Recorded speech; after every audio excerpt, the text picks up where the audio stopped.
ভারতের পূর্ব প্রান্তরে বাংলাদেশের উপর নজর আমরা বিগত কয়েকদিন ধরে রাখছি। আপনারা জানেন ভারত এবং পাকিস্তানের মধ্যে যে ধরনের যুদ্ধ পরিস্থিতি তৈরি হয়েছিল তার মাঝখানে ভারতের পূর্ব করিডোরে কিন্তু হাই অ্যালার্ট ছিল এবং পূর্ব করিডোরের দিকেও বারবার বিভিন্ন ডিফেন্স এক্সপার্টরা নজর দিচ্ছেন এবং তার কারণ হলো বিগত 3 মাসে দুবার বাংলাদেশের এই মুহূর্তে অন্তর্বর্তীকালীন সরকারের প্রধান মোহাম্মদ ইউনূস তিনি এমন কিছু মন্তব্য করেছেন যে মন্তব্য ভারতীয় এস্টাবলিশমেন্টে যথেষ্ট কান খাড়া করে দিয়েছে, যথেষ্ট উদ্বেগের সঞ্চার করেছে। আমরা কেন এই কথাটা বলছি? কারণ গত মার্চ মাসে যখন তিনি চায়না সফর করেন মোহাম্মদ ইউনূস, এবং সেটাই ছিল তার প্রথম অফিশিয়াল দ্বিপাক্ষিক সফর। এর আগে তিনি ভারতে আসতে চেয়েছিলেন, তিনি শুরু করতে চেয়েছিলেন ভারত থেকেই তার প্রথম দ্বিপাক্ষিক শহর, কিন্তু মোদী সরকারের থেকে সেরকম রেসপন্স আসেনি। কারণ যে ধরনের টানাপোড়েন চলছিল ইউনূস সরকারের সাথে ভারতের, এবং বারবার কোথাও গিয়ে একটা দ্বিপাক্ষিক টানাপোড়েনের মধ্যে এই যে সম্পর্ক, যেটা বন্ধুত্বপূর্ণ সম্পর্ক, কোথাও গিয়ে সেটাও তলানিতে ঠেকছিল। এবং সেই জায়গায় দাঁড়িয়ে যখন ভারত সরকারের থেকে সেরকম রেসপন্স তিনি পেলেন না, তিনি কিন্তু শটান চলে গেলেন চায়নাতে। চায়না দিয়ে শুরু করলেন তার প্রথম দ্বিপাক্ষিক সফর, এবং চায়নাও রেড কার্পেট বিছিয়ে আমন্ত্রণ জানায় মোহাম্মদ ইউনূসকে। মজার বিষয় হলো সেই চায়নায় যখন মোহাম্মদ ইউনূস পৌঁছলেন, গত মার্চ মাসের কথা বলছি, মাত্র 2 মাস আগে, সেখানে গিয়ে মোহাম্মদ ইউনূস এমন একটি বক্তব্য রাখলেন ভারতের উত্তর পূর্বাঞ্চলকে নিয়ে, যেটা দিয়ে ভারতীয় এস্টাবলিশমেন্টের কান খাড়া হয়ে যাওয়ার জোগাড়।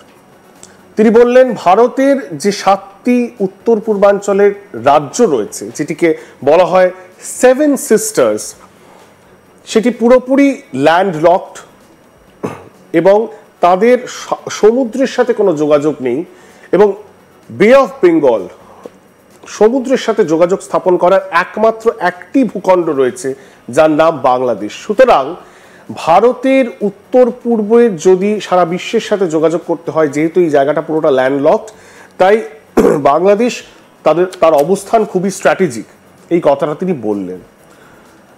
সেই কথাটা কিছুটা সত্যি হলেও এটা ভুলে গেলে চলবে না যে ভারতের উত্তর পূর্বাঞ্চল এবং ভারতের মূল ভূখণ্ড কিন্তু যুক্ত, এবং সেটা ল্যান্ড কানেক্টেড, এবং সেটা হচ্ছে শিলিগুড়ি করিডোর বা চিকেন স্নেক যেটাকে বলা যায়। সুতরাং একেবারে বিচ্ছিন্ন নয়, রাস্তা রয়েছে, কিন্তু খুবই সরু একটি জায়গা চিকেন স্নেক বা শিলিগুড়ি করিডোর, যেটা খুবই স্ট্র্যাটেজিক মনে করা হয় এই কারণেই, কারণ ওপরে রয়েছে ভুটান, যার ওপরে চায়নার বর্ডার রয়েছে, এবং অন্যদিকে রয়েছে বাংলাদেশ। কিন্তু এই চায়নাতে দাঁড়িয়ে, চায়নাতে বসে উত্তর পূর্ব ভারতের রেফারেন্স টেনে এবং এই কথাটা বলা যে ওই জায়গাটা পুরোপুরি ল্যান্ডলক, ভূখণ্ডটা পুরোপুরি সমুদ্র থেকে বিচ্ছিন্ন, ল্যান্ডলকড, এবং কিছুটা হলেও যাতায়াত মুশকিল, এটা বলে তিনি কি বোঝাবার চেষ্টা করলেন? এইটা নিয়ে সবার মাথায় যখন খুব আলোচনা চলছে, তার মাঝখানেই মোদী সম্মতি দিলেন। এবং আপনারা জানেন ব্যাংককে, থাইল্যান্ডে এই কথাটা বলার পরই নরেন্দ্র মোদীর সাথে মোহাম্মদ ইউনূসের সাক্ষাৎ হলো। আমরা ভেবেছিলাম হয়তো ওটা একটা স্লিপ অফ টাং ছিল, হয়তো এর পেছনে খুব একটা রিড করা উচিত না, অভিসন্ধি হয়তো কোনো কিছু নেই।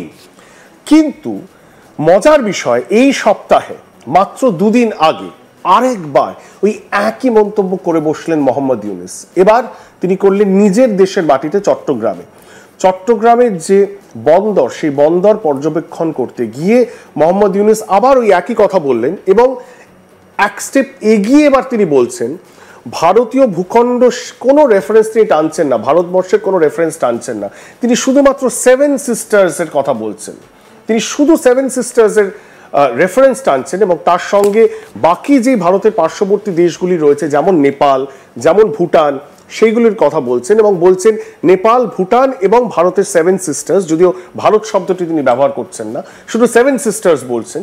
তারা সবাই যেহেতু ল্যান্ডলকড, তাই তাদের ক্ষেত্রে এই চট্টগ্রাম পোর্ট বা বলা যেতে পারে চট্টগ্রাম বন্দর বা বাংলাদেশের ভূখণ্ড, সেটা খুব স্ট্র্যাটেজিক এবং গুরুত্বপূর্ণ ব্যবসা বাণিজ্যের ক্ষেত্রে। আরেকবার এই কথাটা বলে তিনি কিন্তু কোথাও প্রমাণ করলেন যে প্রথমবারের যে বক্তব্য তার ছিল সেই বক্তব্যটাকে যদি আমরা ধরে নিই একটা স্লিপ অফ টাং তিনি ভুল করে বলেছেন, তাহলে এই দ্বিতীয়বারের এই বক্তব্যটার পর একটা জিনিস স্পষ্ট হয়ে গেছে, যারা এই জিও পলিটিক্সকে ফলো করেন, যারা বাংলাদেশ এবং ইন্ডিয়ার সম্পর্ককে বিশ্লেষণ করেন, তারা মনে করছেন মোহাম্মদ ইউনূসের এর পেছনে কোনো সুপ্ত রাজনীতি রয়েছে, এর পেছনে সত্যি কোনো অভিসন্ধি রয়েছে। বারবার তিনি এই কথাটা কেন বলছেন? তাহলে কি যে ধরনের কথা মৌলবাদীদের মধ্যে থেকে, যে ধরনের কথা বাংলাদেশের বুকে অবস্থিত যেসব মৌলবাদীরা বা সন্ত্রাসবাদীরা যারা আজকে এই কথা বলছেন যে ভারতের উত্তর পূর্বকে অস্থির করে দিতে হবে, একদিকে মায়ানমার রাখাইন স্টেটে কি যুদ্ধ চলছে সেটা আপনারা জানেন, সেখানে আরাকান আর্মির যে বারবারন্ত এবং রোহিঙ্গারা একটা দিক থেকে এগিয়ে আসছে। মাত্র গতকালকের স্টেটমেন্ট আমরা দেখেছি যেখানে কিছু সন্ত্রাসবাদীকে নির্মূল করতে সক্ষম হয়েছে ভারতীয় সেনাবাহিনী। চান্ডেল ডিস্ট্রিক্ট, মণিপুর, সেই জায়গাগুলো উত্তপ্ত, সেখানে বারবার শুধু সেভেন সিস্টার্স, ভারতের সেভেন সিস্টার্স তিনি বলছেন না, তিনি শুধু বলছেন সেভেন সিস্টার্স। তাহলে অভিসন্ধিটা কি? তিনি চায়নায় গিয়ে সেভেন সিস্টার্সের রেফারেন্স টানছেন, তিনি চট্টগ্রাম পোর্ট এবং সেখানে তিনি বলছেন চাইনিজ ইনভেস্টমেন্ট আসুক, চায়না এসে চট্টগ্রাম পোর্টকে ঢেলে সাজাক, বন্দরটিকে আরো উন্নত করুক, এবং তার সঙ্গে সঙ্গে তিনি আরেকটা জিনিসও বলছেন, সেটা গ্রাফিক্সের মাধ্যমে আপনাদের সামনে আমরা তুলে ধরবো। লালমনিরহাট, যে লালমনিরহাটে বাংলাদেশের ব্রিটিশ আমলের একটা এয়ার স্ট্রিপ রয়েছে, সেটিকে একটি অত্যাধুনিক বিমান ঘাঁটি হিসাবে তিনি তৈরি করতে চাইছেন। একবার গ্রাফিক্সের মাধ্যমে আপনাদেরকে দেখাবো লালমনিরহাটের অবস্থান, এবং সেটা যে শিলিগুড়ি করিডোর বা চিকেন স্নেক সেটা থেকে খুব একটা দূরে নয়।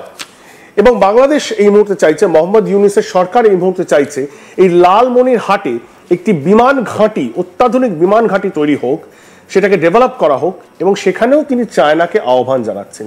এর আগে পাকিস্তানের যারা সামরিক বাহিনী রয়েছে, যারা ঊর্ধ্বতন কর্তারা রয়েছেন, তারাও এসেছেন, তারাও এইসব জায়গা পর্যবেক্ষণ করেছেন, ঘুরে দেখেছেন এই চিকেন স্নেক করিডোর। তাহলে কি এর পেছনে একে একে দুই করা সম্ভব? কোনো অভিসন্ধি রয়েছে? ভারতের ওপর চাপ বাড়ানোর কৌশল? বাংলাদেশের যে ভূখণ্ড রয়েছে সেই ভূখণ্ডকে ভারত বিরোধী অ্যাক্টিভিটির জন্য ব্যবহার করতে দেওয়া হবে? যে চায়না, যার সাথে ডোকলামে আপনারা জানেন কয়েক বছর আগেই ভারতের একটি সংঘর্ষ হয়েছে, যে চায়না প্রতি মুহূর্তে অরুণাচলকে তার নিজের ভূখণ্ড হিসাবে বারবার ম্যাপে দেখাবার প্রচেষ্টা করে, যে চায়না প্রতি মুহূর্তে লাদাখে সীমান্ত অতিক্রম করে আক্রমণ করার চেষ্টা করে, সেই চায়নাকে একবারে ঘরের দোরগোড়ায়, ভারতের দোরগোড়ায় এনে কখনো চট্টগ্রাম পোর্ট, কখনো লালমনিরহাট, এই সবের মাধ্যমে ভারতকে উত্তপ্ত করার একটা প্রচেষ্টা। তাই কি করছেন মোহাম্মদ ইউনূসের সরকার এই মুহূর্তে? আমরা এটা নিয়ে আলোচনা করব, কিন্তু একবার আপনাদেরকে দেখাই প্রিমাইসটা কি আলোচনার। মোহাম্মদ ইউনূস মার্চ মাসে কি বলেছিলেন, এবং মোহাম্মদ ইউনূস এই সপ্তাহে ভারতের উত্তর পূর্বাঞ্চলকে নিয়ে তার কেন এত ইন্টারেস্ট, তিনি কি বললেন?